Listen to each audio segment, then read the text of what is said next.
time is over. He will not eat anyone's lunch.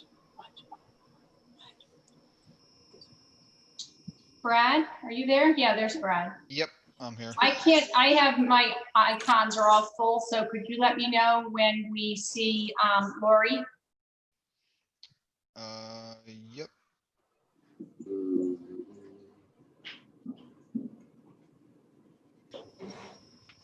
There we go. I think Lori just came on under Jake. Yeah, Okay. Yeah. I don't know how to change that. Huh? I don't It's know in how to your- change that. It's in your options. I'll rename you. Okay.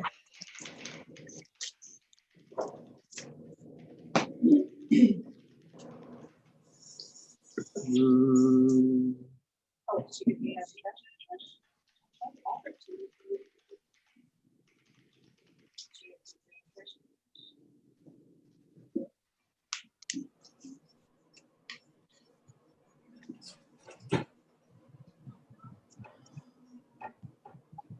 Okay, I'm gonna mute everybody for a second. We'll be right back.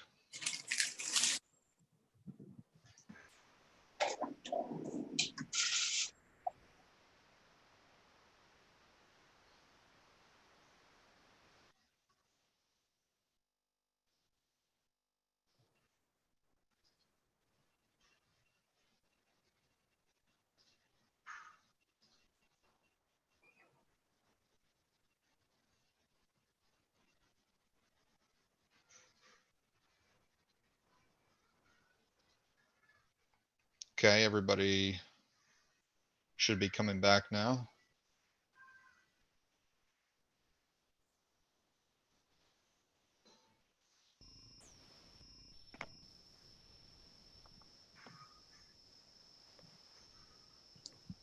Can you hear me now? Yes. Okay, it said something, the host would like you to unmute. I've never seen that before. Every time.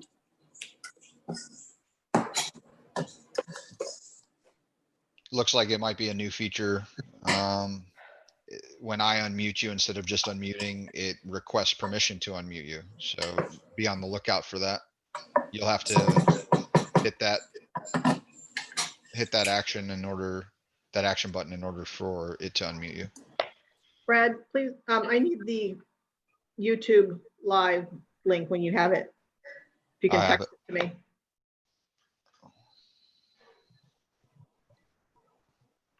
Is that just an iPad feature, maybe the unmute or no? No, it's probably on the computer as well. Yeah, it came up on my computer also. So everybody have that covered? Guess we're gonna know if we don't hear anybody. You have the YouTube link in your email, Lori. Oh, okay.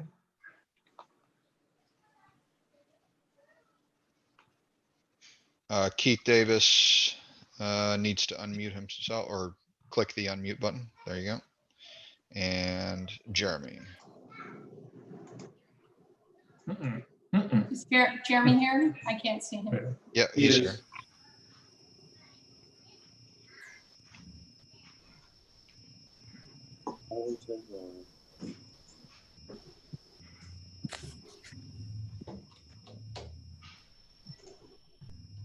Mary, you have about 26 on. I'm sorry, Kyle? You have around 26 individuals on the call. Oh, okay, thank you. All right, good. Good evening, ladies and gentlemen. Welcome to a Village of Tequesta regular meeting of the Village Council. It is Thursday, June 11th, 2020, and it is 6 p.m.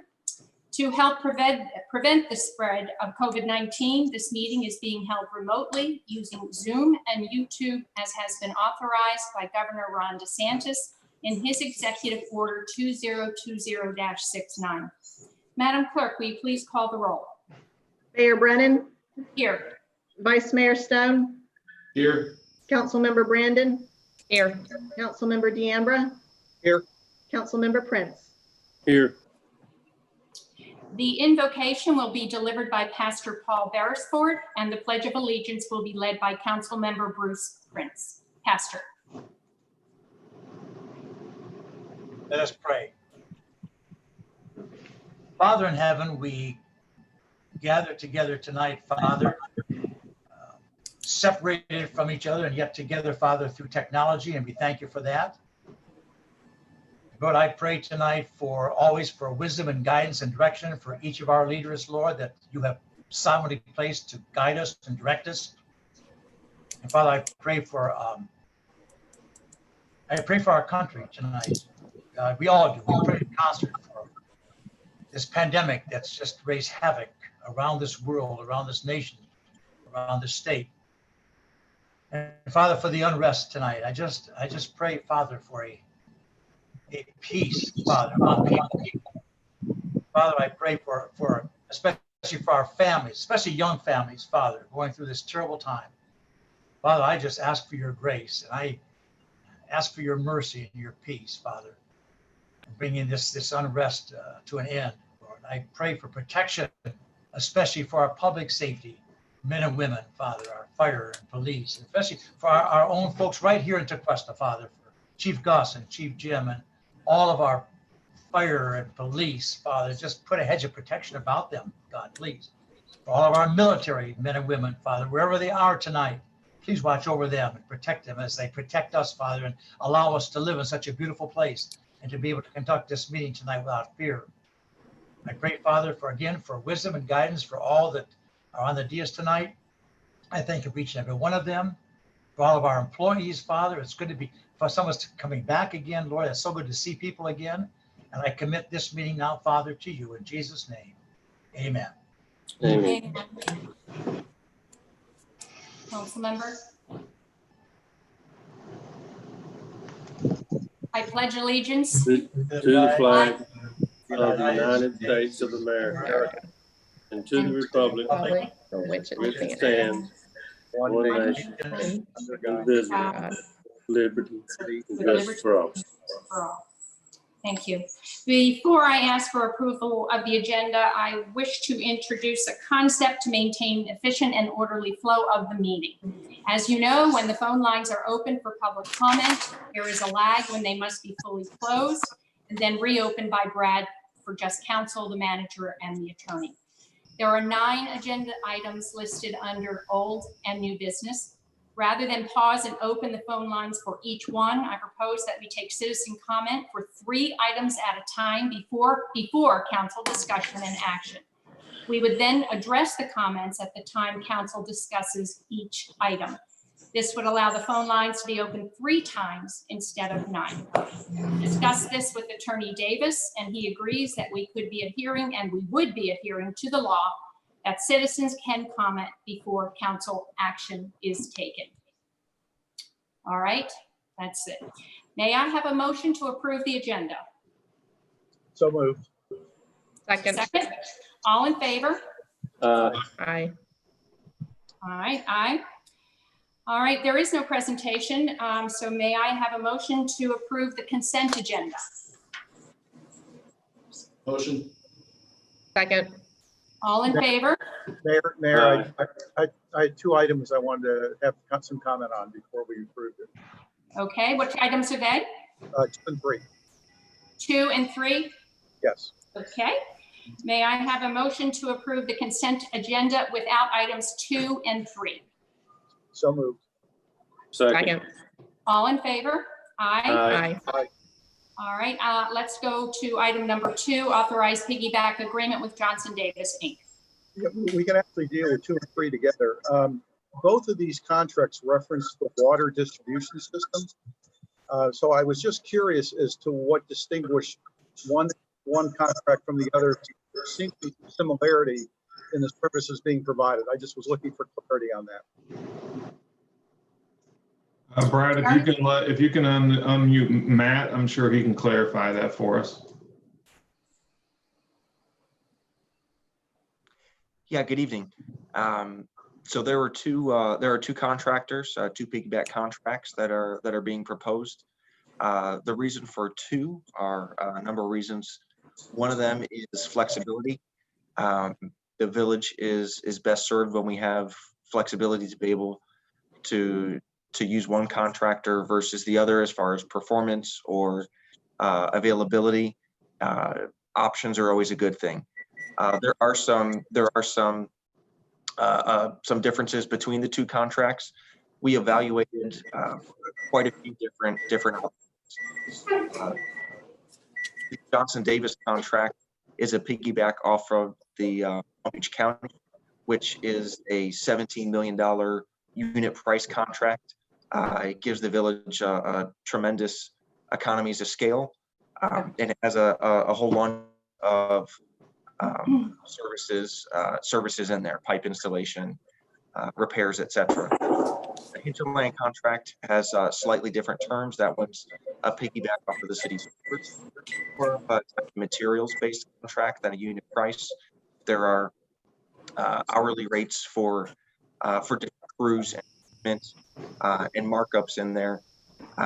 So there's some nuances between the two contracts, and there's reasoning for having full contractors on board to be able to serve the village when needed. Okay, so That answers your you're questions. saying there's some overlap in terms of what they're capable of. There's also maybe some differential, but primarily it gives you an option to choose whichever contract you feel is best suited at that particular point in time. Is that a fair way of summing it up? Yes, Okay. All right. I appreciate that. Thank you, Matt. you're welcome. All right, any other discussion on that? May I have a motion to approve item 2 on the consent agenda? So moved. Second. All in favor? Aye. May I have a motion to approve item 3 on the consent agenda? So moved. Second. All in favor? Aye. Aye. Aye. All right, that is the end of consent agenda and communications from citizens. And at this time, we will hear comments and questions concerning topics not on the agenda. Lori, do you have any comment cards submitted? No, ma'am. Do you see anybody writing anything that we should be aware of? Nothing. Okay, all right. Brad, do you want to open the phone lines, please?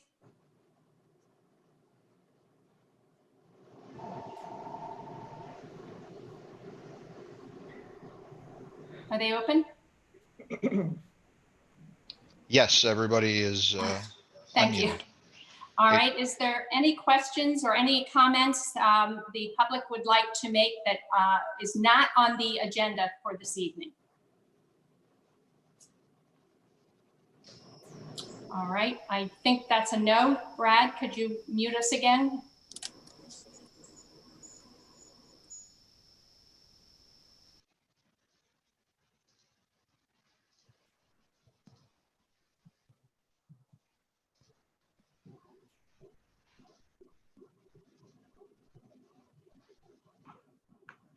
Mayor, All right, everybody should be back. Mayor, I just had a resident tell me that they sent me an email just now, so let me pull that up. All right, Okay, Bob Shaw says he would like to address notices and information disseminated to our citizens on COVID-19. I would like to thank, I'd like to thank our village clerk, as I feel communication has been exceptional. However, given the recent surge in virus. Lori, Yes. Come now. you're Here. fading in and out. Okay. Yeah. Let me pull my computer up here. Okay. Robert Shaw of 24 Shady Lane says he would like to address notices and information disseminated to our citizens on COVID-19. He would like to thank the village clerk as he feels communication has been exceptional. However, given the recent resurgence and virus spread, I'm wondering if the village can do more. Could the village use its signage to remind people to please wear a mask in public for your protection and for the consideration and protection of others around you? All right, thank you. Jeremy, is that something you want to take on or talk to us about? How you might Yeah, want to do that? I think we, and I think that's the message across Palm Beach County too, is, and you'll see even the commission was out today and is just really trying to remind people that, COVID is still out here. So yes, we can continue to put out messages and maybe even some stronger messages. So me and Lori and I will work together on doing that. Okay, and you'll run that by us? Yeah. All right, thank you. Let's see. We now would go to communications from council. and perhaps start with Councilmember Brandon. Of course. I don't really have too much. I'm pretty sure all of us have all the same concerns over water. And I'm pretty sure that Mr. Hammond will be addressing that in his report, so I will wait till then. That is All all. right, thank you. Councilmember Prince? Yeah, I just wanted to say that I was pretty amazed at the way that the stormwater system actually was able to handle the heavy rainfall that we had over the actually in May. I mean, we got, I think, 14 to 15 inches within a block or two of the golf course. That's where they said they'd gotten 14 or 15 inches over there just on Memorial Day weekend. And it was pretty good. I saw a lot of other cities and stuff. Hobe Sound up there north of us had a lot of problems and stuff with flooding, and I think they're just now getting it to rescind quite a bit. But I was pleased with the way that the system was able to handle it all. I saw more rain than I did during the past hurricanes. Kudos to the system here in town and stuff, and a good job with all those guys at the utility department. Yeah, thank you. That's good. Councilmember D'Ambra? Yeah, I just wanted to, given the circumstances we find ourselves around the country the last couple of weeks, I think under Chief Medina, our department really has embraced community policing. And obviously the relationships I think our police have with our residents and the respect our residents have for our police are very, very good. And I just wanted to commend Chief Medina and his entire department, as well as Chief Trube and his department for all the efforts they make to embrace the community and give the community the chance to get to know them on a personal level. Obviously, in times like this, that I think is a tremendous benefit. So kudos to both departments. All right, thank you. Vice Mayor? Yeah, I can, just go second all of the comments that everyone has already been talking about. This last week, I was able to see Public Works working well to work on the signage around Seabrook and DeQuesta Drive. I saw the director out there recognizing that the sign was down to cross the street, and he walked out there and helped the individual cross the street. And just the little things like that, I think, go a long way. I know the police department and the fire department were involved in a lot of variety of different things. People had to come back after they were sent home because of the flooding or potential roads that were underwater. I think the water department has gone above and beyond cleaning all the different storm drains and helping residents try to protect their houses if possible. I know they've been going and pumping water where it's standing still. So I just think everyone has been obviously going above and beyond this past week and past couple of months, especially with some working from home and everything associated with COVID-19. So hats off to you, Jeremy, for leading the crew and doing a great job these last couple of weeks. Thank you. I guess I would third that then. I can't just second it, but everything everyone's talking about, I feel exactly the same way. And I'm so grateful to our staff. They've been working from home and now, of course, coming in, but it was flawless. You call the regular number and you got them right on the phone every single time. So that worked out really well. I'm very pleased with that. So let's move on to standing reports. Let's start with Village Attorney Davis. Thank you, Mayor. The only thing I want to add to the comments that the council made, and I'll use my report. I work in 7 municipalities, including the village, and I can tell you that without exception, and it's not even close, our virtual meetings go so much smoother than any other jurisdiction I'm involved in terms of the quality of what we're doing and just the way it's run. In my experience, this is the best and the easiest platform and operation. So whether that's Brad or Lori or whatever is happening in Tequesta, it is, in my experience, the very best communication media technology experience that I've had anywhere. So I did want all of you to know that. And I'll leave it at that for this evening, unless you have any questions for me. Checks in the mail, Keith. All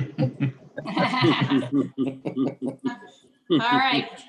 Village Manager Allen, you are you're up, sir. Well, I was just gonna add to Keith is don't jinx us. We've been doing so well.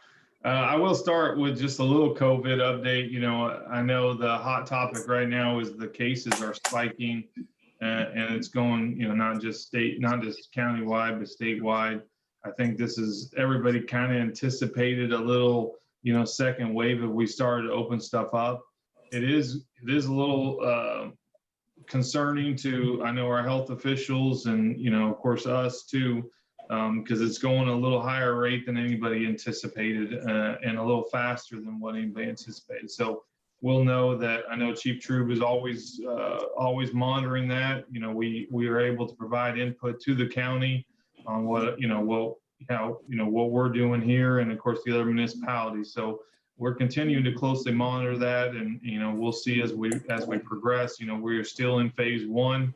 I'm guessing, depending on, you know, how our numbers shape up over the weekend and, you know, early into next week is how the governor will decide to allow us to move to phase 2 or not. I know the mayor of Palm Beach County has asked to move to phase 2, so we'll see how that progresses. And, you know, we're hopeful, and we will advise the citizens and you guys as that comes through. So the last, I don't know, maybe 10 days, I at least lose count, you know, Hugh and his staff, I appreciate what they've done. We've really tried to, you know, get the budget out to you guys. We're having a workshop on Monday. So we had about 10 days from the time that we got our revenues to try to work toward a budget to present. You will have that. It'll probably go out in the morning. You should be able to have that budget so you can look at it and we can talk about it come Monday. The community center, as you guys, I think I've talked to almost everybody today. You know, it's a 50-year-old building with all this rain and recent storms. I think it's outlasted its life. And so we are looking for alternative locations for our staff. We have mold issues and flooding issues over there. And so I hope to have a plan for you guys that we can share with what we're going to do with staff and how we're going to move forward with that building. The utility billing, you know, I know Ms. Brandon referenced that. You know, we had an issue with our billing. We had a private contractor reading the meters for us. And when they reported those, not all of them were reported correctly. We had an absorbent amount of errors on that. And we typically run an exception report. The exception report did not catch it. It fell inside the acceptable range with our exception report. But with every failure, gives us an opportunity to improve our system. And so, you know, our team, Matt's team, has done really worked on that process. We found out we can add some things to the exception report. You know, this isn't a new process for us. It's been a process that we've, you know, been working with for years. But it is a process that needs to be updated. And so we have addressed those issues. I feel very comfortable that this issue will not happen again. We are working customer service wise to get new bills out and try to work, you know, through those with our citizens. Furthermore, with the new meters, it will allow our citizens to, you know, get notices when they're above or outside a threshold, or they go above a certain amount that they spend. There'll be exceptions that our citizens can run within the system. They can view their bills daily, and they'll get notifications, you know, as much as they want as far as their billing. So I really feel like we're going in the right direction. We had a huge step backwards. It's not an acceptable, you know, thing that happened. I do understand it, but we should not have this issue again, and we hope to be improving that situation. So I know if there are specific questions, we can answer those regarding the billing. And you guys touched a little bit on the stormwater issue. Based on the South Florida Water Management District design criteria, our storm system it's historically been designed to convey 5.5 inches of rain over a 24-hour period, and a 2.5 inches in a 1 hour, assuming dry pre-storm conditions. In the past 2 weeks, our area has received between 20 and 25 inches of rain. with potentially higher amounts in localized area. This is equivalent to 1 billion gallons of water placed within the village limits in a 2-week span. So just to put that in perspective, I know, Chief Gus and his team, I know Lieutenant Pike, Sergeant Blanc, Sergeant Yildiz, Chief McGrew. I mean, those guys were all here. They were, working till 2 o'clock in the morning, really working traffic, setting up barricades. Really appreciate their dedication as well. I know we mentioned the water department, but our police department went above and beyond too. And so I really appreciate those guys. And, of course, the water department's here till 2 in the morning as well. Pumping from one bad area to hopefully a little bit better area. But, those guys were amazing and they did it with good customer service. And, I know I've got a lot of compliments from citizens just in this short period of time for what they've done. That, to my knowledge, we only had one house that flooded during this period. I mean, you can see pictures throughout Palm Beach County and even especially Martin County of flooded houses everywhere. Us only having one flooded house is just a testament to our crew and our team working. I do know of a car that was in an accident regarding the storms as well, but just a hats off to those guys and Matt and your team and Chief and your team. And same night, I know the fire department was working on a gas leak, and so we just had a lot going on Friday night, and everybody rose to the challenge Friday night. So I mean, what a great team. I'm just happy to be a part of it. And then the last thing, I know this came up just recently. We have been having some code issues with I guess some cars with commercial decals and advertisements on the car. We do have a code that prohibits that parking in residential areas. We have wrote some violations. The most recent violation, we had a concern or a complaint from a citizen because they didn't feel that we should be writing those during COVID or maybe at all. And so I want to give that to council. And if you guys want me to look at changing that, I will. To this point, I don't know that we have a huge problem. I think we wrote 10 of those violations since January, and I've only heard one complaint. I've been here 11 months and it's never been a complaint, but I just want to bring that to your guys' attention. And, I don't have any intent of rewriting the code unless council wants me to. With that is my report, and I can answer any questions. I do think it'd be, and I think somebody asked me, one of the councilors asked me, give Matt an opportunity to talk about stormwater a little bit and that system to maybe answer any questions, concerns. I know there was some inconveniences with water in the roads, some standing water afterwards, but I don't think anybody got flooded. But I do want to give Matt an opportunity to just talk about that system. And if there's any questions, he can answer those questions. Any questions for Jeremy before we move on? Jeremy, I had one quick question. You were talking about COVID, and obviously as things opened up, there was an expectation there would be some resurgence, particularly with the increased level of testing. So the concern wasn't so much whether there was going to be a rise in the number of positive results, but more of a concern of whether that was going to have a significant impact on hospitalizations. Right. Have we seen any meaningful impact on hospitalizations at this point? Or is it Yes, simply... and I think the chief would probably get more specific, but I know hospitalizations have went up. Our percent positive rate was going down. I think it was in like the 7.4% range, and now we're back up to like an 8% positivity rate. But the hospitalizations and ICU or the ventilator utilization is going up. And if the chief has specific information, he can add that, but it is going up, and that's what's concerning to the officials. There's no one statistic that the officials are looking at. They look at everything as a whole, and all of those statistics are going the wrong direction. So that's why they have a concern. Okay. Well, did that answer the question, or did anybody need anything from me? I was going to suggest, Mayor, maybe we can have the reports from the chief and then utilities director, and then maybe come back to Jeremy Oh, okay, yeah, that's fine. That's where we were going. Okay. So I guess, Fire Chief Troop, are you on the line now? I am. All right, and did you want to add to what Jeremy said for the council member? I can. I just want to make sure everybody actually received my report. Yeah. Okay, so you have it. So I won't repeat all that.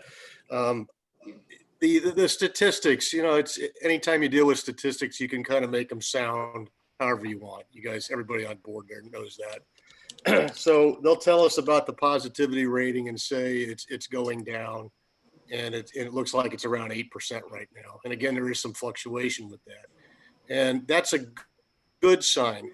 The problem is we're testing more people now, so nobody can really go back in time and tell you if we've been testing that many people 2 months ago, would the positivity rating would it be higher or lower? So that's tough.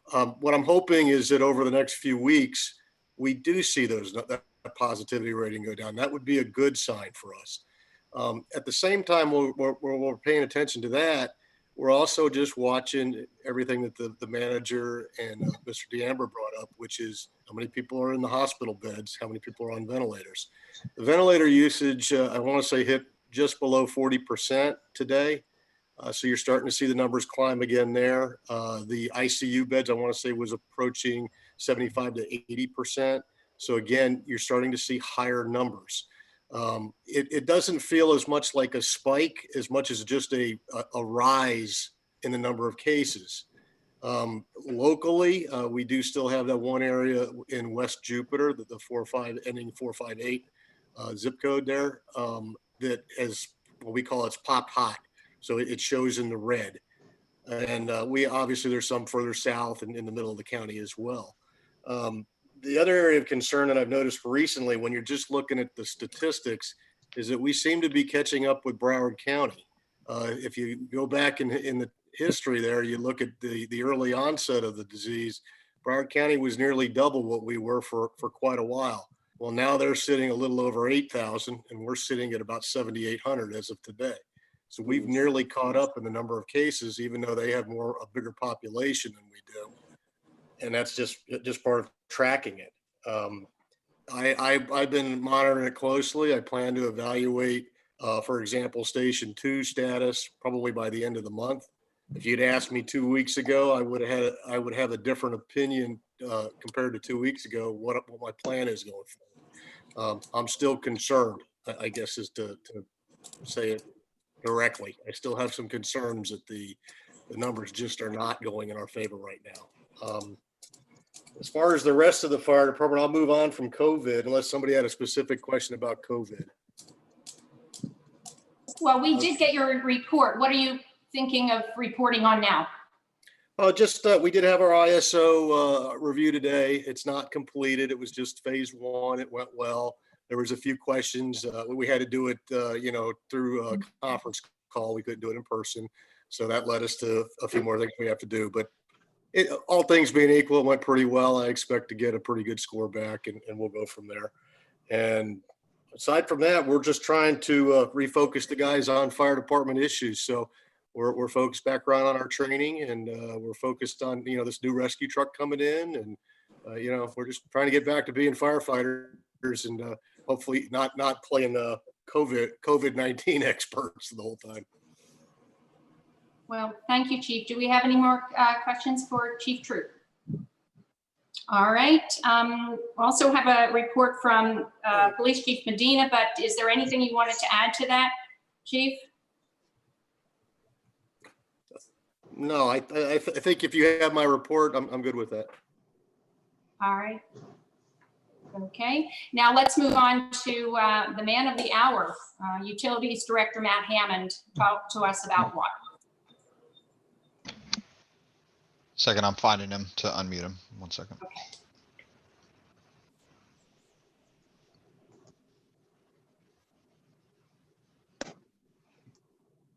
There he is. Good evening again. I think that's probably a dubious honor, the current state.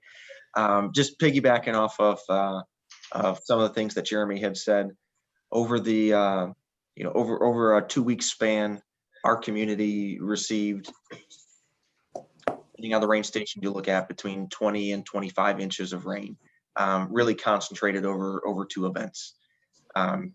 When you take a look at that village-wide, we had about 1 billion gallons of water poured on the village. There was a lot of there was certainly a lot of concern about that, but there's I really felt that the community was extremely fortunate with how the system responded, especially compared to our neighbors. We did have some inconveniences with standing water in the roads. There was one home that had some minor flooding damage, and spoke with him on the phone, met with him in person. He was one of the more understanding of the individuals that we met with. Very nice gentleman. Another I guess silver lining that I saw from this was, when you have this much water poured on your coming down on your system, you really get a chance to see where how things are functioning, and where some of the where to prioritize efforts. And we really got a chance to see that. And would have been great not to have that much water in a short period of time, but there were positive things from that. And so we really got a good look at the system, and the opportunity to see where we can focus our efforts moving forward, and the limited dollars that are available moving forward. So there were, I was really proud of the distribution team, the efforts that they did, moving pumps around, with the resources they had, responding to calls after the first storm, inspecting all the doing a very rapid inspection of all the catch basins, and clearing those out, which helped us be as prepared as we could for that next wave we got on last Friday. So those are some of there are some areas that do need some very quick work, as far as some repairs. Those are really concentrated in some of the where we have galvanized corrugated metal pipe that's installed 1970s era, that had a lot of sand mobilized through the gaps and the holes in that old pipe, left some voids that showed up as air depressions in the road, sidewalks, some areas being closed, that we've quickly brought in some contractors, gotten quotes to be as competitive as we could, and be ready to respond and get those areas back up and serving our community as quickly as possible. Any questions? So Matt, did you find any drains that happened to have been clogged once you guys got in there and checked all of them? There were, well, anytime you have water flowing in, it's going to move. It's going to move things, branches, leaves, needles. So after the fact, there were certainly some, after the Memorial Day rain event, there were certainly catch basins that were cleaned off and re-cleaned off. But to this point, there has not been any pipes that were found to be clogged. Just normal routine water flowing over and pushing palm fronds that were left by the road on top of a catch basin, or leaves and pine needles. Just minor routine things that we'll be doing another round of this round very soon, to make sure that it's clean and ready for the next time. Awesome. I will say that the residents were super happy with your team. Thank you. They worked hard, and they had a great attitude, and we're happy to serve the community. Hey Matt, the home on, I believe it was on Yacht Club, that had the issue. Is there a solution for prevent that from happening? This happens again in 25 years, hopefully. Yeah, hopefully longer than that. Yeah. So yeah, I met with I met with a gentleman, and we've had some phone calls and emails. There's some things that we discussed for that particular property. Some of it are some things that we can do to help. A big chunk of it, in which he understood, is some things that he has to do on his end, particularly related to his driveway. But there are some things that going out there that we're going to be jumping on to alleviate it a little bit. At what we can do on our end. And then also you made a comment about doing a variety of different things to the systems was tested. You got to see kind of where there's strengths and maybe some areas of weakness. You made a comment about concerns of not having enough funds to repair it or fix it. I would encourage you and Jeremy to maybe put together a list of those priorities of what needs to be fixed and ballpark numbers of what that's going to cost, so that we can put that out on our capital improvements projects, which I think probably already is happening, but put the onus on the council to make that decision to make sure that the facilities are operating at a good capacity. Yeah, certainly. Anything further? All right, thank you, Matt, for everything that you've done through this. That really is an extraordinary effort on everyone's part, your department. Appreciate it. All right, we're going to move on to the regular agenda. And as we discussed before, we're going to take citizen comments on the old business items. It would be 6, 7, and 8. We'll take them in advance if there are any. And then when we address each one of those items, we will then address those comments as well. So Lori, do you have anyone that wants to speak about items 6, 7, or 8? No, ma'am. All right. Brad, would you open the phone line, please?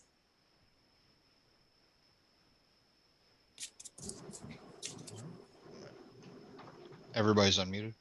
All right, thank you. For members of the public, if there is anything that you would like to talk to us about for items 6, 7, or 8, please state your name and address for the record, and we will make sure that it is discussed when we discuss that item.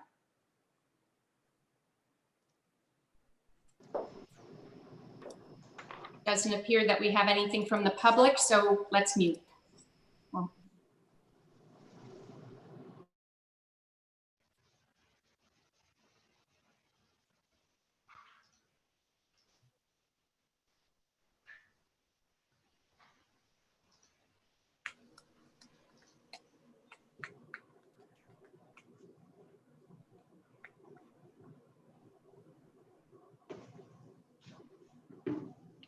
All right, everybody is unmuted. Who needs to All be right. unmuted? Thank you. Old business item number 6, ordinance 2-20, second reading. Thank you, Mayor. Ordinance 2-20, ordinance of the Village Council of the Village of Tequesta, Florida, amending the Code of Ordinances at Chapter 14, Buildings and Building Regulations, Article 5, Property Maintenance, Section 14-121, International Property Maintenance Code adopted to provide applicable conflicts and enforcement clauses, and to re-adopt the International Property Maintenance Code in part, providing each and every other section and subsection of Chapter 14 shall remain in full force and effect as previously adopted, providing conflicts clause, severability clause, authority to codify an effective date, and for other purposes. All right, this is second reading and it is a public hearing now open for council comment. Hearing none, is closed to the council and open to the public, which we have already addressed. There were no comments on this item. So it is now closed. May I have a motion to approve? So moved. Second. All in favor? Aye. Aye. All right, item number 7, authorize piggyback contract and purchasing order with Shenandoah General Construction Company. And again, this is for, I believe, Matt, Jeremy? Correct. Okay.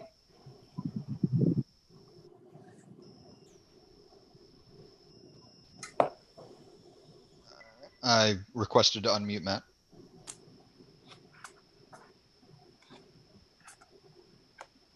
All right. Yep, this is a carryover as requested from the previous council meeting. As it's a combination. It's a piggyback contract of the Broward State College stormwater repair and lining contract, and as well as the contract, or I guess a work authorization to line an identified portion from last year's CIP of stormwater piping, approximately 650 feet, ranging or spanning from Tequesta Drive north on Seabrook.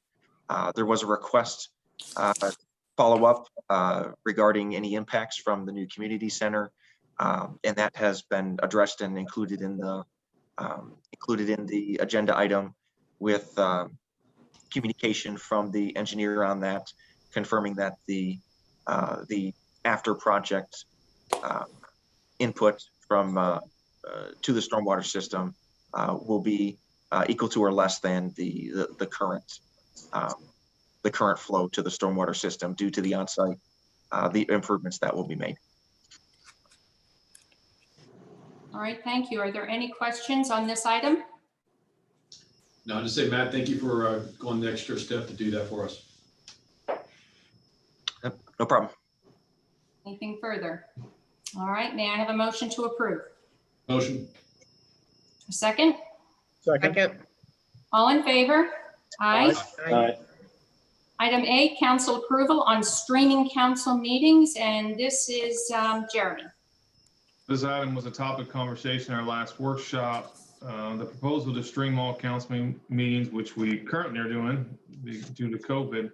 This action, if approved, will allow us to stream meetings while conducting them in person. So when we do go back in person, this action will be to continue to stream those. When we do hold those meetings, the meetings will be available to the public. They can watch them, but they won't interact like we do now, where we turn all the mics on, turn off. So we won't have that same interaction, but they are able to, like most municipalities or a good portion of municipalities, will be able to watch the council online and offer another component of transparency. And so if this is approved, we'll work on getting this set up. So hopefully when the county does move back to phase 2, we can do some in-person meetings and we'll be able to stream those meetings to our citizens. So what this is an action, make sure that all of council votes that we want to do this and move forward with streaming of council meetings. Question for the council, is the intent to also allow comments to be made via the whatever site we're streaming it to, that maybe the clerk would read to us, or is that not part of this conversation? It can be part of this conversation. The intent would not to be to do that. It would be to conduct the meetings normally like we typically would. And that is hold the meetings. They can watch what's going on. But with the clerk, obviously we could do that if you wanted to, but the intent wasn't for that. It was to, the clerk does try to keep notes during the meetings, so trying to track that and watch that adds another component to the clerk. Obviously we could do it. It just, we'd have to work through that issue. If the council wants us to, we will. I'm very much in favor of streaming. I think we should have that access available to the community.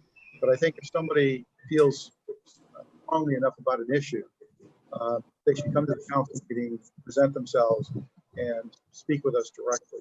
And again, I don't want to overburden the clerk either, because she's got a lot that adds another component during the course of meetings. So I'm very much in favor of streaming. Jeremy, I did want to confirm that I think last time we talked about a cost, approximately $4,000 for the equipment. Is that about what we're looking at still?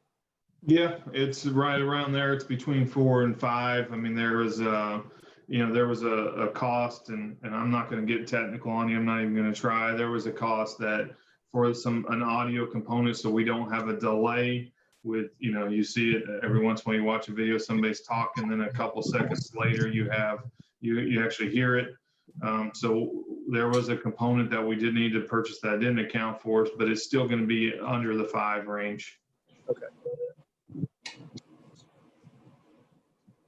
I would just second the comment about definitely let's make sure we're streaming these conversations and these meetings. And I would agree that if someone from the community had a position on something, they should come to our meetings. Agreed as well. All right, so we are looking at the system that would be streaming only, live streaming only. And Jeremy, you'll now go and get the bids on that. Yeah, I think Keith wanted to vote last time, so I think that's. Oh yeah, we're gonna go, I'm going for it. That was just a question. We get a system, our intent would be if Palm Beach County opened up, opened up to phase 2, we would have our next meeting in person, with all the social distancing guidelines in place. And then we'd do an in-person meeting and allow people, maybe even staff, to attend, watching via stream and participating during that if we're still in the middle of COVID. But once COVID goes away, it'll just be streaming only, no participation from the outside. And if you want to, you can come to a meeting and address the council. All right, thank you. May I have a motion to approve? So moved.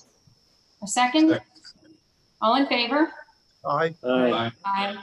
Moving to new business, as we did previously, citizen comments and questions for items 9 through 11 will be taken in advance. Madam Clerk, do we have any questions that you've seen in the cards? No, ma'am. Okay, Brad, could you open the phone lines? Phone lines are open. Thank you. To those on the phone, do you have any questions or comments concerning either items 9, 10, or 11? Please state your name and address for the record. Mayor, George Gentile, for item number 10, I'm just wanting to know how the agents will be responding in your meeting. I'm sorry, George, say that again. Who? I'm wondering how we as agents will respond or make presentations or deal with anything with the items. All right, well, let's talk about that when we get to item 10. Okay, thank you. Thank you. Anything else? All right, then Brad, you can close the lines.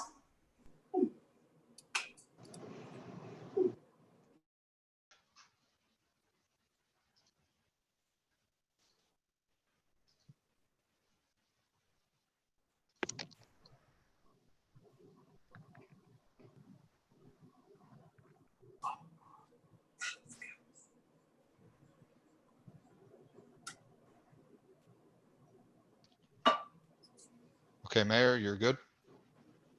All right, thank you. Item 9, application for special exception use, and this is Nilsa, and Mrs. Burke Harvey is here as well. And Mayor, may I step in? This is a quasi judicial proceeding. So I can see Ms. Zacharias and Ms. Harvey on here. Ms. Harvey. Are you both in Palm Beach County physically? Yes.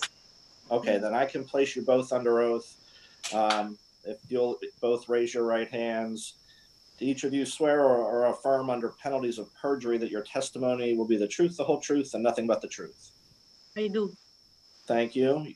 And then, as we normally do, Mayor, I need any ex parte disclosures from council members to be placed on the record at this time.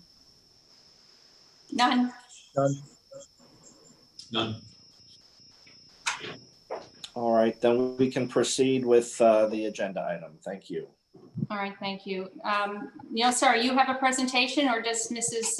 Burke Harvey have one? I just would like to address the council. Good evening, Madam Mayor, council members. The application that is in front of you is a special exception use application to add 1,750 square foot building space to an existing building. Mrs. Harvey, as you recall, she had an application in front of the council back in February 2020, applying for for 1,347 square foot building space to be a school. So she's coming in front of the council now to add an additional square footage to that existing space. It is important to mention that this added square footage is not modifying the footprint of the building. This is an internal accommodation of this additional square footage. So with that, we have mail to all the property owners 300 radios. So they did, everybody 300 radios receive the legal notice. With that, the applicant would like to address the council. Nancy Harvey, 165 Citadel Circle. Good evening, Madam Mayor, council members. I am in need of more space for my school, and because there's more demand for the middle school age range. I have 6th through 9th there now. I have 16 students committed, and I will only take 18, the space I have now. And I have another 12 as of today asking for more information about my school. So the demand is quite considerable, and I want to accommodate it. So I would like to go across the hall and take over the 1,800 square feet shell and build it out, which will take about 4 months, and occupy it with students by January. Thank you. Any questions? I'm just pleased to see that you're doing so well. Thank you. To have this much of an expansion is excellent, and I'm glad that you have chosen Tequesta, have your business, and I'm definitely thinking this is a great thing. So if there are no other comments, I would ask for a motion to approve. So moved. Second. All in favor? Aye. Aye. All right, thank you. Item 10 is to request to waive fees for a time extension development order. Now, is this Keith or Nilstead going to take this one tonight? And then we will bring George back in. You're able to find George again, aren't you, Brad? Yep. If you want to bring, okay, fine, but we can wait. I just want to see who wants to present and tell us about this. I'm happy to, if you'd like. I had the opportunity to speak to each of council members about this item. Under state law, when a previously issued development order would, by its own terms, expire during the pendency of a natural emergency, which is what we're in now, state law allows for the tolling of the time for that development order during the pendency of the state of emergency. And in addition to that, allows an additional 6 months of extra time once the state of emergency has concluded. But it's not automatic. The holder of the development order has to ask for the extension. The extension itself, once the ask has been made, is a function of state law. That is not a village council decision whether or not to grant the extension. However, in Tequesta, the request has a fee attached to it. So what you're being asked is to waive the fee associated with the request for the extension that has been made. That's essentially what this is about tonight. I think Mr. Gentile can probably tell you which development projects the requests have been made for, and any other questions you may want answered regarding the request for the waiver of the application fee. Brad, you want to bring in Mr. Gentile? He's unmuted. All right, thank you. But let me just get, I want to go back a little bit on this. currently, an extension is not needed on these properties. Is that correct? Currently, none of them have expired. That should be the case. Can I clarify? I just want to clarify one by one the projects. When do they expire? Number one, Pelican Square expires November 8, 2020. Number two, Seaglass expired on January 9. I'm sorry, the reserve expires on January 9, 2021. And then Seaglass will be September 12, 2020. So none of them are expiring at this moment. Okay. George, did you want to talk a little bit about your concerns or what you're hoping for here? Yes, if I could, Mayor, thank you. Mayor and Vice Mayor and council members and staff. We have been doing these extensions for quite a long time throughout all of Palm Beach County as the state legislature imposes states of emergencies on specific items. We process them in most municipalities in Palm Beach County. We've been before you before with an extension, and you did waive the fees. In the case of the Village of DeQuesta, your fee schedule is specifically for time extensions for projects that are not under any of these emergency legislative mandates by the state of Florida.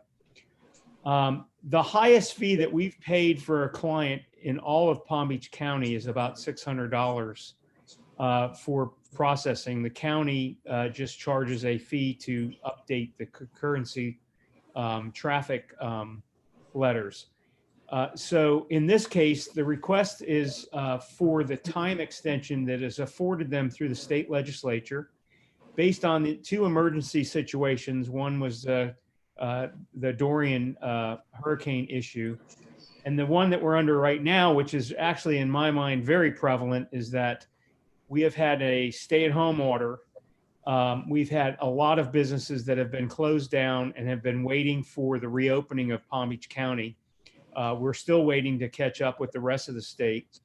And so the development community and the owners of these properties have had some impacts to the timing and the financing and all of the other items that they have to deal with to get these projects underway.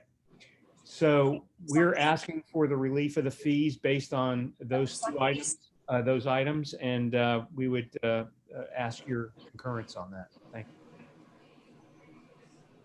I know we did this once before, and I think we determined that the cost associated with a time extension is virtually nil. So if we were to waive it, we're not losing revenue in the village. This is just something that is needed for them to simply extend. And you can imagine builders aren't building and tenants aren't coming and all types of things. So any council discussion on this item? I think the economic impact of COVID is such that it isn't just a matter of a builder basically laboring to get the project done.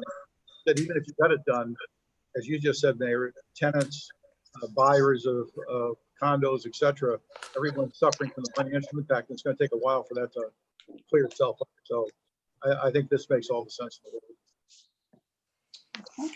Anyone else like to weigh in? All right, if not, may I have a motion to approve? So moved. Second. All in favor? Aye. Aye. Thank you. Thank you, Mr. Gentile. Mayor and council member, thank you very much. All right. Item 11, approval of proposed settlement agreement for Presley Family Trust versus the Village of DeQuesta, and this is Attorney Davis.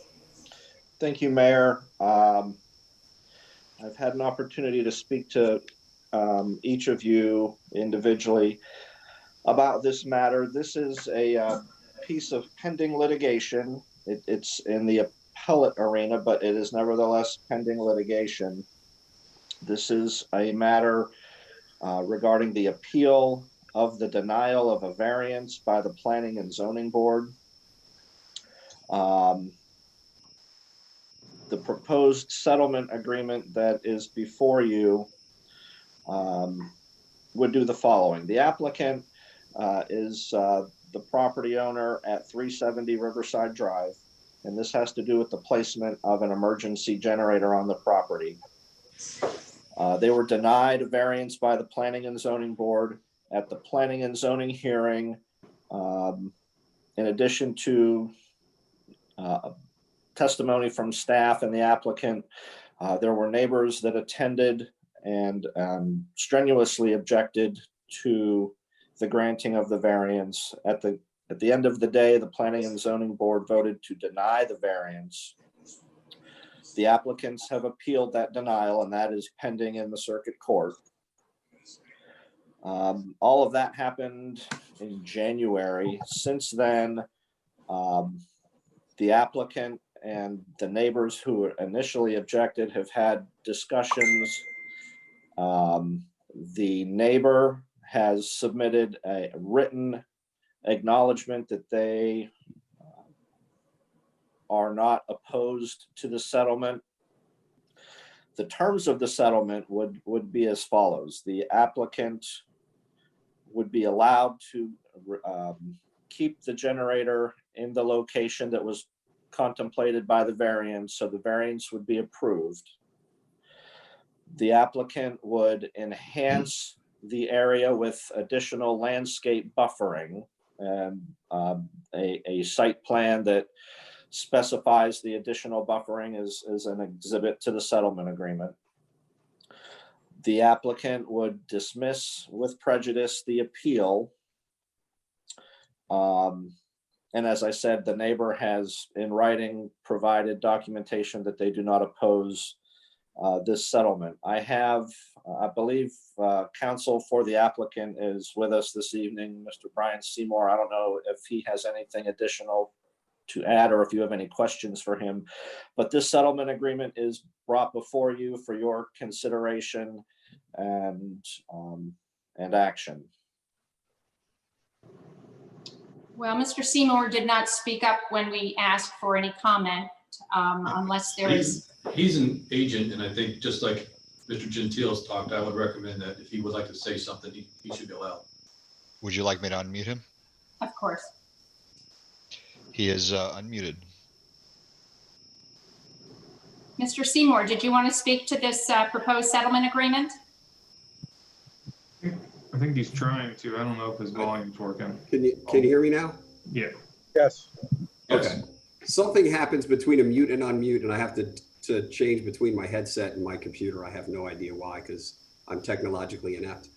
I think the only thing I'd like to say is I'd like to thank Keith and Jeremy for working with us, Mayor, you as well, to talk about these issues, to work through them, to try to find a way to resolve. You all are focused on your neighbors and your citizens, and we appreciate that.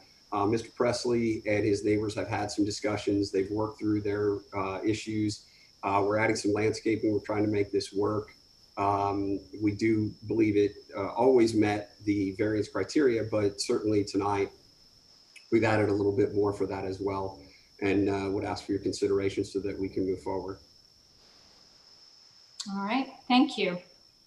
Any further conversation on this topic from council? I just know it's been a long process and a lot of people meeting together. Obviously it's a beautiful home, and if you didn't know about it because it was on a set of plans, you wouldn't know that generator is there. So I have no issue in this circumstance. It's I'm sorry. May I have a motion to approve? Motion. Second. All in favor? Aye. Aye. Thank you. Once again, we'll hear from citizens for items 12 through 14. Madam Clerk, do we have any requests to speak on those 12, 13, and 14? No, ma'am. All righty, Brett, will you open the lines for one last time? Everybody is unmuted. All right, thank you. For those on the phone, is there anyone that would like to speak to agenda items 12, 13, or 14? I don't hear anyone, Brad, so I think you can put us back together.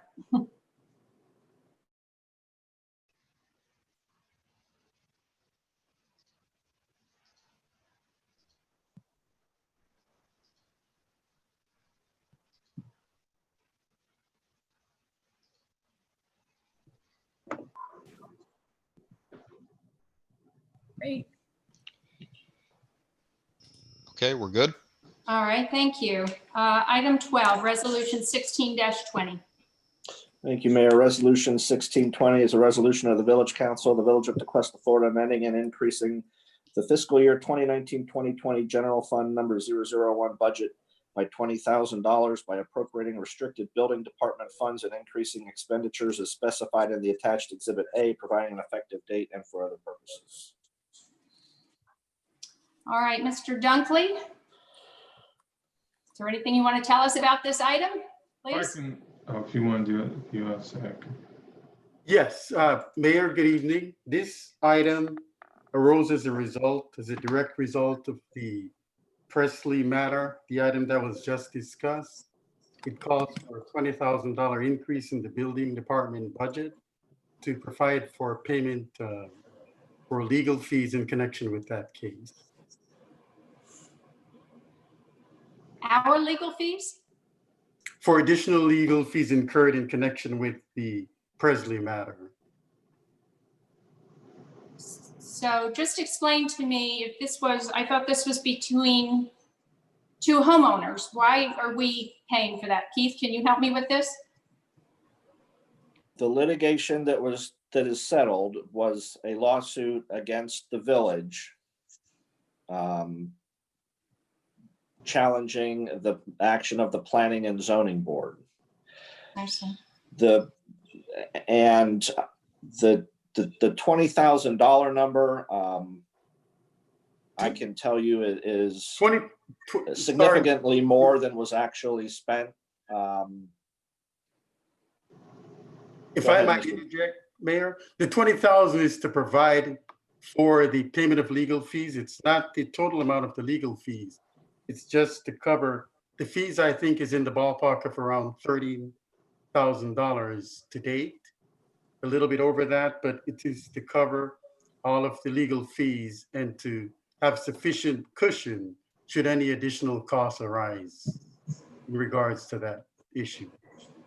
And I can add one thing to that. So we started out with this item prior to the settlement agreement becoming finalized. So when we set out with a number of $20,000, that was in anticipation that legal fees would continue to go with that settlement agreement, continue to work toward it. So I think this is sufficient to get us through the remainder of the year. I don't foresee us going over this amount, and it's building funds. Will not have an impact to the general fund other than to cover those legal costs. But as far as coming out of reserves, it will not come out of general fund reserves.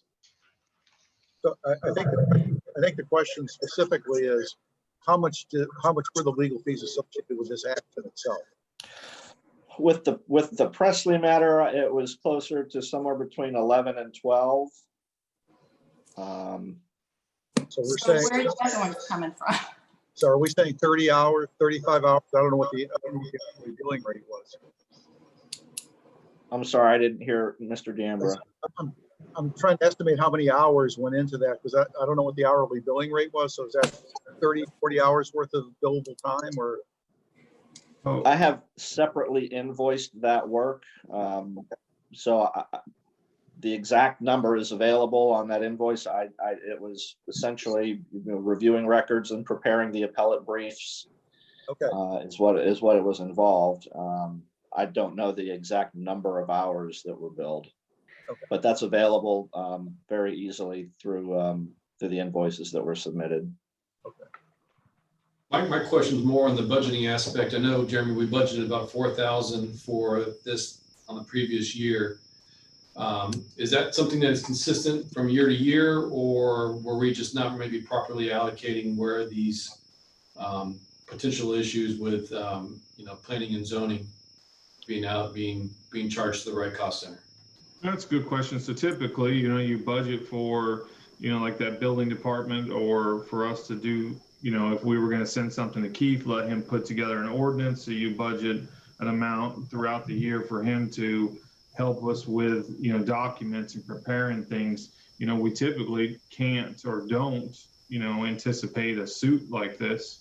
And so, you know, this is where you would come and you would do an appropriation for that amount. So our trend has been $4,000 or even less in that account. You know, this one, you know, it strikes it above that number because of the suit. So we typically don't have a suit in, you know, coming like this out of that fund. And Mayor, if I may. Oh, Yes. Sorry. Go ahead. There have been a couple of additional projects that have taken unusually larger amounts of time. The reserve project, my office has been brought in a lot more than on a normal development project for a variety of reasons, and some work with the community center and on other matters earlier in the year. Those were also items that I believe were taxed against that department and created more work than normal. Okay. Just wanted to understand. Thank you. Yeah, same Yeah, here. the other thing that I think might be worthwhile too is I think if the planning zoning, they acted accordingly to the way the code was written. And do we need to address that for those properties that are located along Riverside? That it might make sense to obviously make the adjustment that we've just made tonight, so that this doesn't necessarily come up and happen to come across us for another attorney fees in the future, to look at that code. Well, I think to add to that, Kyle, I think that in the past, we've had some situations like this where they could have appealed it, I believe, Keith, directly to the council. Could they not have? I'm sorry, sir. Could they not have come to the council before it went to the courts on an issue like this? No. No? No, the next step from planning and zoning, that's a final order, is to go to court. To the vice mayor's point, should we change the ordinance to allow another pathway on that, or is that fraught with danger? There are some communities that have a planning and zoning board that hears variances and makes a recommendation. And then the variance recommendation travels to the governing body, in our case, the village council, for final action.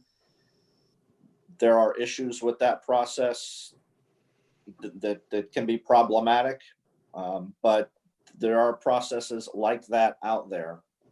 Well, we've talked about the problems with that kind of a process, but I'm thinking more of having, I guess, where the question in my mind is, you've got a committee that's trying to do the right thing. They're trying to follow the law. Sometimes at the council, we've looked at these things and said, well, wait a minute. We may need to apply some common sense. Maybe the variance is de minimis. Maybe there's ways to buffer it. And maybe the planning and zoning board doesn't feel comfortable having with the degree of flexibility that they have. So is there a way to, without having it just be a recommendation, to say, hey, if the planning board turns you down, you could still come to the council in an appeal form versus going to the courts? That would be, because where it goes to, council would be another avenue that could possibly be there. Maybe we need to talk about this in a workshop, but this is a big topic that you could spend an entire workshop on. I assume you're talking about like an intermediate appeal from planning and zoning before it goes to the courts. Yes, we could talk about that. And I think also, having generators in the front yard has got to be narrowly looked at, especially with screening. Now, I understand on Riverside, you really have no choice.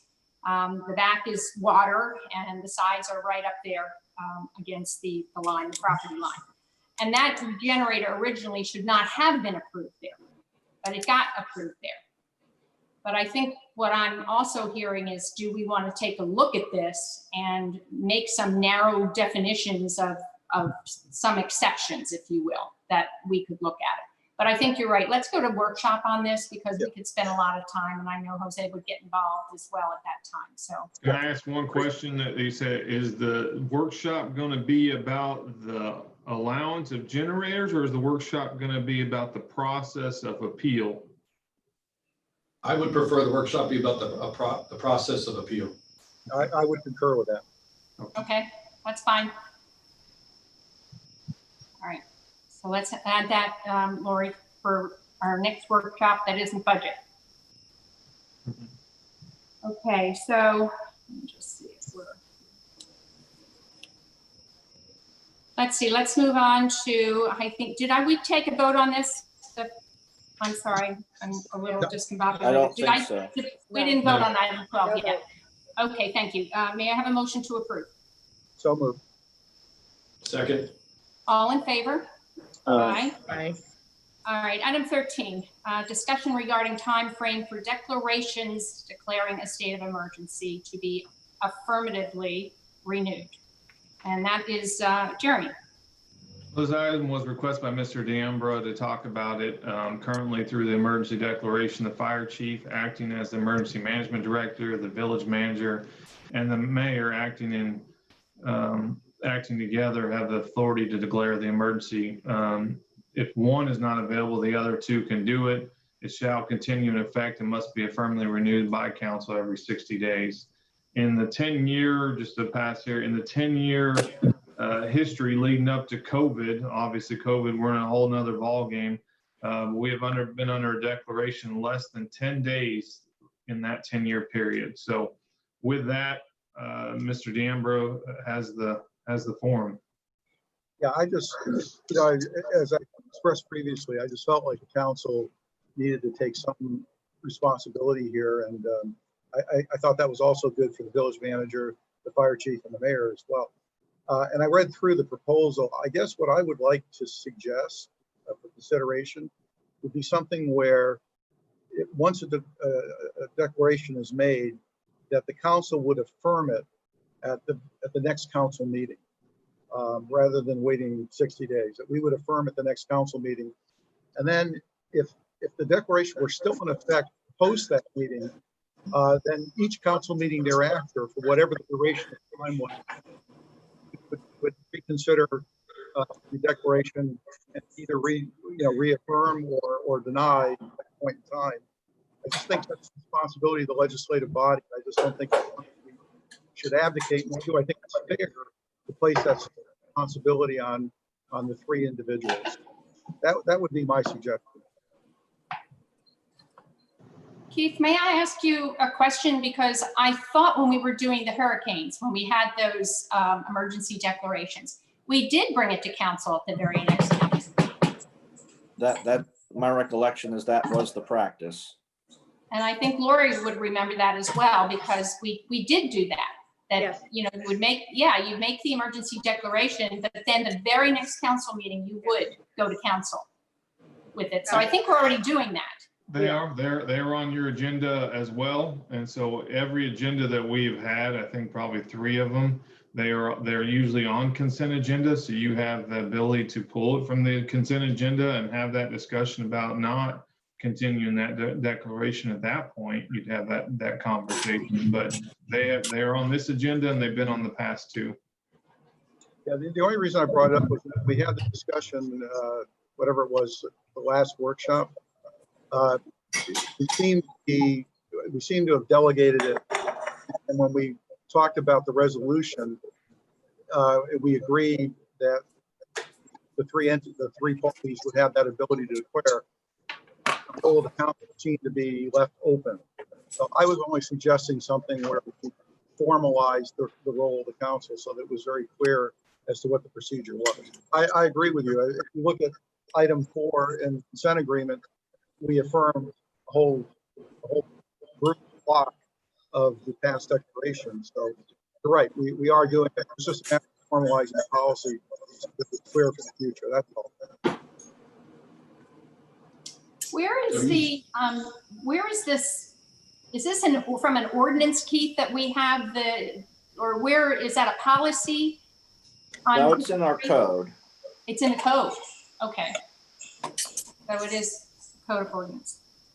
All And I right. think that's included in your agenda item to view, but the entire code is in there. Okay, thank you. So is there any, I thought I heard you, Vice Mayor. Did you want to say something on this It topic? appears that it appears that we are already, as a council, reaffirming by passing it in the consent agenda. What, I mean, I guess I'm missing something. No, all I was saying, Kyle, was that when we talked about it in the resolution, whatever it was a month ago, the role of the council was kind of amorphous.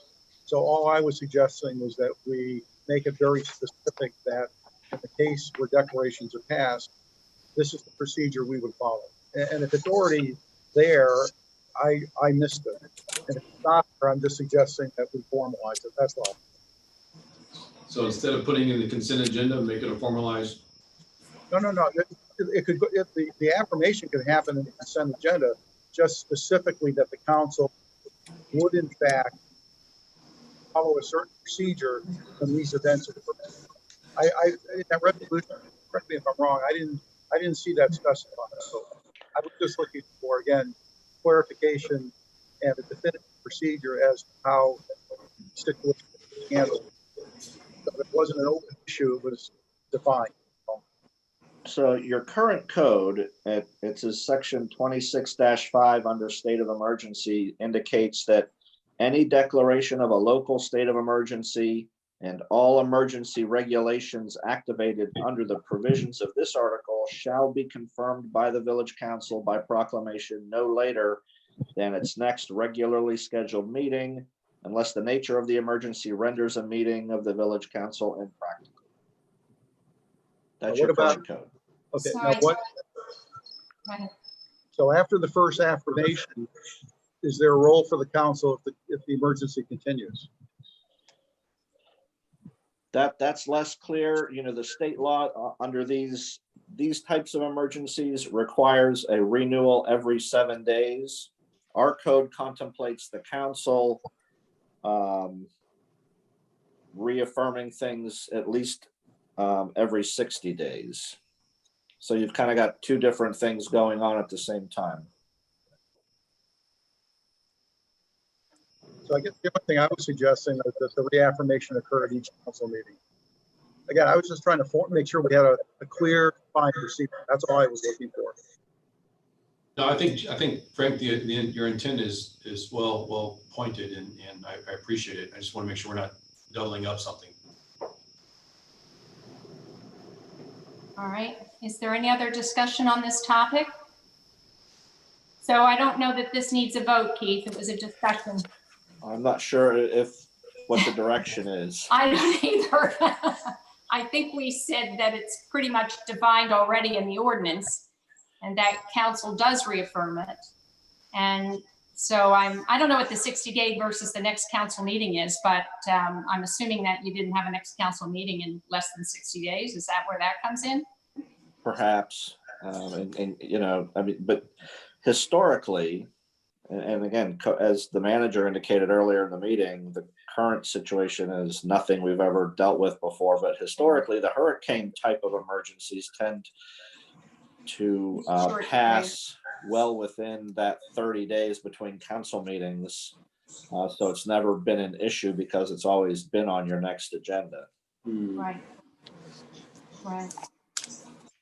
I don't know that we should be reinventing this for hopefully never coming again at this time.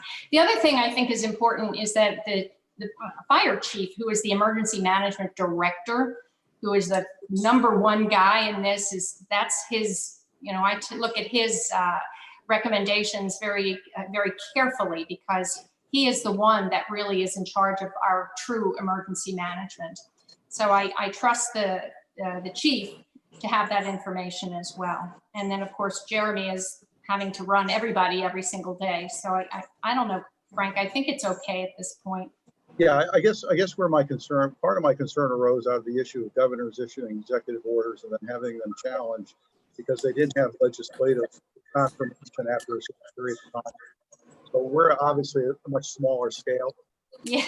I was saying it seemed to be that having a very clear, well-defined process was important, not only for the council, but also for the three individuals, the mayor, in this case, the fire chief, and the manager, who are exercising that executive authority to know that the legislative body has either confirmed it or, if necessary, taken it away. So that's, again, that's just my philosophical approach to this. Again, whatever the council wishes to do is fine. Yeah, I agree with Frank's, Councilmember Frank's position, and I feel comfortable and confident that we do have that authority and ability to get together to potentially pull that authority away, as the way the code is currently written.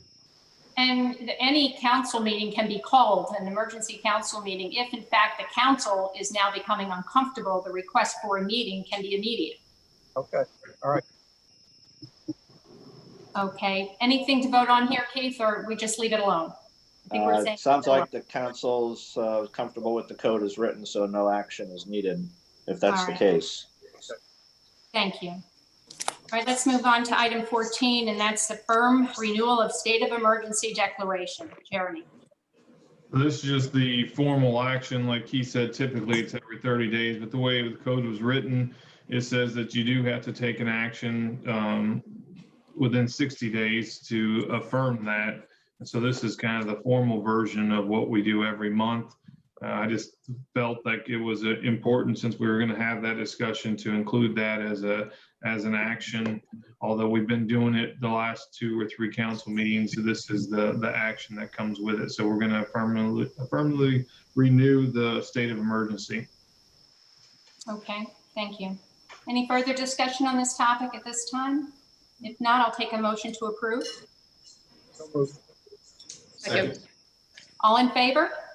Aye. Aye. Thank you.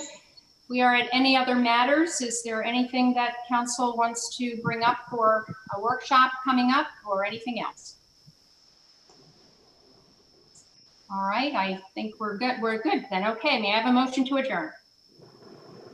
Motion. Second. Second. All in favor? Aye. Good night, everybody. Thank you. Good night. Thank you for those of you who tuned in. Appreciate it.